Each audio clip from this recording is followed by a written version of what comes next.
Hello दोस्तों, आज की नई वीडियो में आपका फिर से स्वागत है। आज की वीडियो में हम पढ़ने वाले हैं क्लास 10th का मैथ, जिसकी एक्सरसाइज 11.2। इसका क्वेश्चन नंबर 5 है। 8 सेंटीमीटर लंबा एक रेखाखंड ए बी खींचिए। ए को केंद्र मानकर 4 सेंटीमीटर का एक वृत्त तथा बी को केंद्र मानकर 3 सेंटीमीटर का एक अन्य वृत्त खींचिए। प्रत्येक वृत्त पर एक दूसरे के केंद्र से स्पर्श रेखाएँ खींचिए। इस क्वेश्चन में बताया गया है कि सबसे पहले हमें 8 सेंटीमीटर लंबा रेखाखंड खींचना है, जिसको हम नाम देंगे ए बी। यहाँ पर बिंदु ए को केंद्र मानते हुए 4 सेंटीमीटर त्रिज्या लेकर एक वृत्त की रचना करेंगे। इसी प्रकार बिंदु बी को केंद्र मानते हुए 3 सेंटीमीटर त्रिज्या लेकर एक दूसरे वृत्त की रचना करेंगे। क्लियर है। अब केंद्र ओ से इस वृत्त पर हमें स्पर्श रेखाएं खींचनी है और केंद्र बी से इस वृत्त पर हमें स्पर्श रेखाएं खींचनी है। इन स्पर्श रेखाओं को खींचना है हमें दोनों केंद्रों से दोनों वृत्तों पर। क्लियर है। तो सबसे पहले हमें क्या करना है, 8 सेंटीमीटर त्रिज्या का एक रेखाखंड खींचना है। तो यहाँ पर हमें क्या करना है, सबसे पहले 8 सेंटीमीटर लंबा एक रेखाखंड खींचना है, जिसको हम नाम देंगे ए बी। क्या नाम देंगे, ए बी। कितने सेंटीमीटर लंबा है, 8 सेंटीमीटर लंबा है। इसके बाद हमें 4 सेंटीमीटर त्रिज्या लेकर बिंदु ए को केंद्र मानते हुए एक वृत्त की रचना करनी है। ठीक इसी प्रकार बिंदु बी को केंद्र मानते हुए 3 सेंटीमीटर की त्रिज्या लेकर एक और वृत्त की रचना करनी है।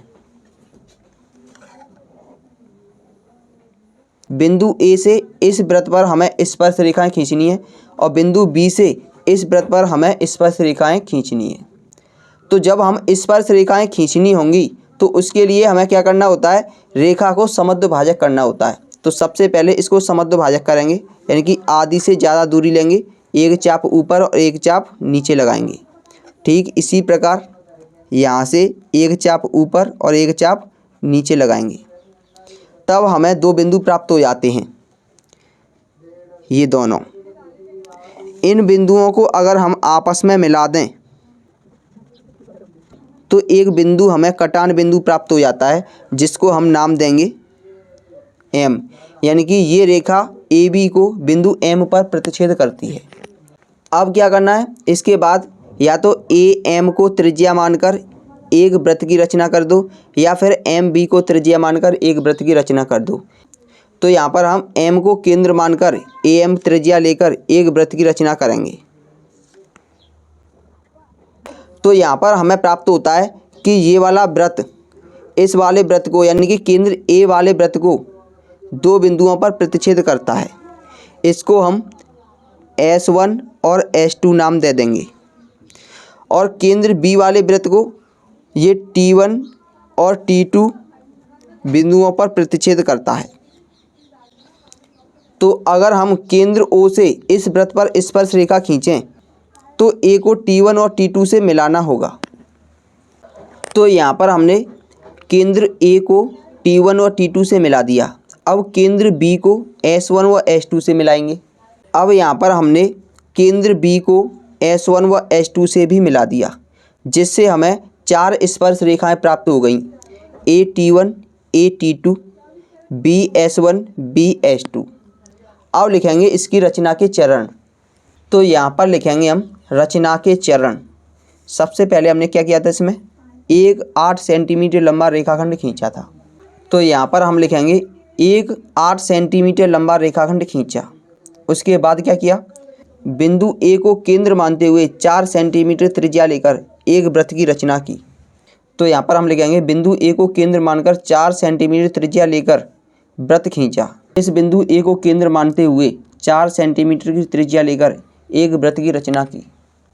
इसके बाद क्या किया, इसके बाद हमने बिंदु बी को भी केंद्र मान लिया और 3 सेंटीमीटर की त्रिज्या लेकर एक दूसरे वृत्त की रचना की। इसके बाद हमने ए बी को समद्विभाजक किया और इसका मध्य बिंदु एम प्राप्त किया। तो यहाँ पर हम लिख देंगे ए बी को लंब समद्विभाजक किया और इसका मध्य बिंदु एम प्राप्त किया। लंब समद्विभाजक करने के बाद मध्य बिंदु एम प्राप्त हो गया। इसके बाद हमने क्या किया, इसके बाद हमने बिंदु M को केंद्र मानते हुए AM त्रिज्या लेकर एक वृत्त की रचना की। तो यहाँ पर हम लिख देंगे बिंदु M को केंद्र मानकर AM त्रिज्या लेकर एक वृत्त की रचना की जो अन्य वृत्तों को S1, S2, T1 व T2 पर काटता है। यानी कि बिंदु M को केंद्र मानते हुए AM त्रिज्या लेकर एक वृत्त की रचना की जो अन्य वृत्तों को S1, S2 व T1, T2 पर काटता है। इसके बाद हमने बिंदु A को T1 व T2 से मिलाया तथा बिंदु B को S1 व S2 से मिलाया। तो यहाँ पर हम लिख देंगे बिंदु A को T1 व T2 से तथा बिंदु B को S1 व S2 से मिलाया, तब हमें स्पर्श रेखा AT1, AT2 व BS1 व BS2 प्राप्त हुए और यही हमें ज्ञात करना था, यानी कि स्पर्श रेखा ही हमें ज्ञात करनी थी।